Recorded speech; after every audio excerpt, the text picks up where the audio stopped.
మాట్లాడతానన్నా ఏదో చేయొస్తే మాట్లాడతామన్నా. చెయ్యొచ్చింది ఏంటంటే ఒక్క బిడ్డ ఉన్న వాళ్ళకి మాకు ఇలాంటి నిర్ణయాలు తీసుకోవద్దు, ఇప్పుడే బుడిబుడి అడుగులు వేస్తున్నావు రాజకీయం కానీ సీఎం గారికి మీ ద్వారా తెలియచాను. థామస్ గారు మీరు మాట్లాడతారా? ధన్యవాదాలు అధ్యక్ష. నేను నిజంగా ముఖ్యమంత్రి గారి ఇచ్చిన స్పీచ్ చూసి నిజంగా స్టన్ అయినాను అధ్యక్ష. ఎందుకంటే ఈ డిపార్ట్మెంట్ లో నేను సుమారుగా 28 సంవత్సరాలుగా పనిచేస్తున్నాను. పాపులేషన్ పెంచడంలోనే 24 అవర్స్ దాంట్లోనే ఉన్నాను.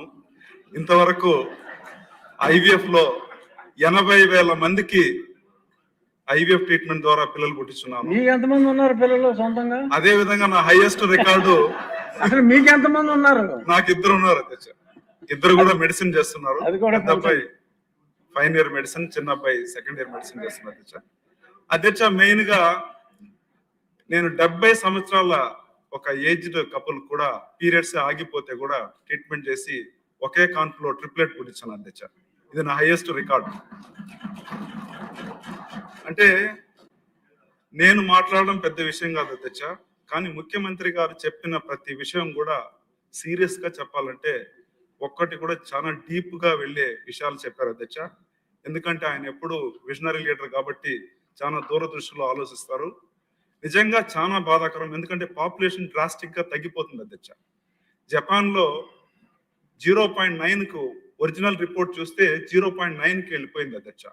ఎందుకంటే వాళ్ళు పెళ్లి చేసుకోవడం ఇంట్రెస్ట్ లేదు, లివ్ ఇన్ రిలేషన్షిప్ పైన ఉన్నారు, పిల్లల పైన సీరియస్ గా లేదు, గవర్నమెంట్ కూడా దీనిపైన పెద్దగా సీరియస్ గా దృష్టి సాధించడం లేదు.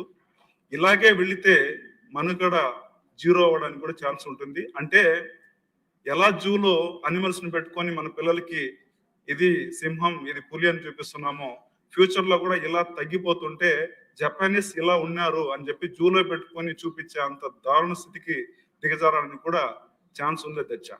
అదే విధంగా యూరోపియన్ దేశాల్లో చాలా దేశాల్లో సీఎం గారు చెప్పారు, ఇటలీలో కూడా డ్రాస్టిక్ గా తగ్గిపోయింది అధ్యక్ష. అదే విధంగా కొన్ని రష్యాలో కూడా చాలా డ్రాస్టిక్ గా తగ్గిపోయింది అధ్యక్ష. ఇప్పుడు ఇండియన్స్ కి విసా ఫ్రీగా ఇచ్చి మీరు ఇక్కడికి రండి, ఇక్కడ పెళ్లి చేసుకొని ఇక్కడ వచ్చి జనాభా పెంచండి అనే స్థితికి వాళ్ళు ఇండియన్స్ కి విసా కూడా ఫ్రీగా ఇస్తున్నారు అధ్యక్ష.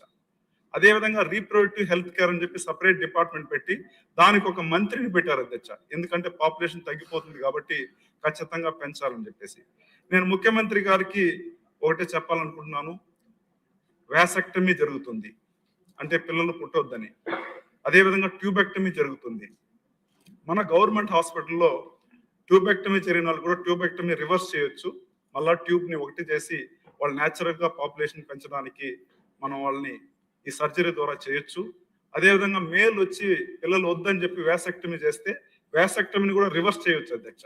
రివర్స్ చేసి మళ్ళా న్యాచురల్ గా పుట్టేదానికి కూడా ఛాన్స్ ఎక్కువ ఉంది అధ్యక్ష.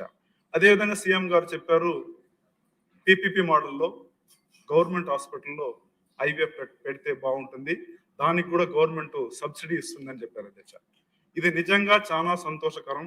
ఎంతో మంది లక్షల మంది పిల్లలు లేకుండా సఫర్ అవుతున్నారు. వాళ్ళకి మనం రీసెంట్ గా ఏఆర్టీ యాక్ట్ అని చెప్పి ఒకటి పెట్టి 50 సంవత్సరాల పైన వెళ్ళిందంటే, రీసెంట్ గా ఏఆర్టీ 2022లో 50 ఇయర్స్ పైన వెళ్ళిందంటే మీరు పిల్లలు పుట్టించుకునే అర్హత లేదని చెప్పి గవర్నమెంట్ ఆఫ్ ఇండియా వచ్చి రీసెంట్ గా వాళ్ళని ఏజ్ రిస్ట్రిక్షన్ కూడా చేసింది అధ్యక్ష. అదేవిధంగా మేల్కి వచ్చి 55, ఫిమేల్కి వచ్చి 50 అధ్యక్ష. దీన్ని కూడా మనం కొద్దిగా రిలాక్సేషన్ చేస్తే ఆరోగ్యంగా ఉంటే ఈవెన్ 60 ఇయర్స్ కూడా పుట్టించుకోవని మనం దాని యాక్ట్ని కానీ కొద్దిగా మాడిఫై చేసుకుంటే ఎన్నో వేల మంది వచ్చి పిల్లలు పుట్టించుకునే ఆస్కారం ఉందని చెప్పి సీఎం గారు చెప్తున్నాను. దాని గురించి నేను డీటెయిల్ గా ఏఆర్టీ యాక్ట్ గురించి కూడా సీఎం గారికి ఒక రిక్వెస్ట్ పెడతానని చెప్పారు. సో ఇదే విధంగా చూసారంటే సి సెక్షన్ చెప్పారు. చాలా గవర్నమెంట్ హాస్పిటల్లో సి సెక్షన్ చేస్తున్నారు అధ్యక్ష. దీనిపైన కూడా మనం కఠినంగా చర్య తీసుకుంటే బాగుంటుంది. ఇదే కాకుండా కొంత స్కాన్ సెంటర్ లో స్కాన్ చేసి ఇది అబ్బాయి అమ్మాయి అని కనుక్కొని ఫిమేల్ ఇన్ఫాంటిసైడ్ కూడా జరుగుతుంది అధ్యక్ష. అమ్మాయి అయితే వాళ్ళు ఏం చేస్తున్నారంటే అబార్షన్ చేస్తున్నారు.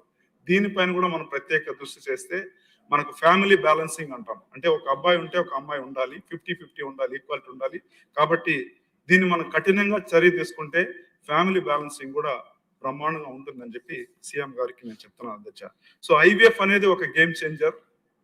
పిల్లలు లేదంటే ఖచ్చితంగా, ఎందుకంటే రీసెంట్ గా చూసారంటే క్యాన్సర్ ప్లస్ ఇన్ఫర్టిలిటీ ఈక్వల్ గా దూసుకెళ్తుంది అధ్యక్ష. ఎక్కడికి వెళ్ళినా క్యాన్సర్, లేదంటే పిల్లలు లేదు. ఒకప్పుడు పిల్లలు లేదనేది ఎప్పుడో రేర్ గా చూసేవాళ్ళం. కన్క్లూడ్ చేయండి ఇప్పుడు చాలా మందికి ఇలా ఉంది కాబట్టి నేను దీన్ని నిజంగానే చాలా హ్యాపీగా ఉంది. గవర్నమెంట్ హాస్పిటల్ ఐవీఎఫ్ తీసుకొస్తే ప్రతి ఒక్కరికి కూడా యూస్ఫుల్ గా ఉంటుందని ముఖ్యమంత్రికి ప్రత్యేక ధన్యవాదాలు తెలియజేస్తున్నాను. నేను లాస్ట్ చీఫ్ విప్ గారు.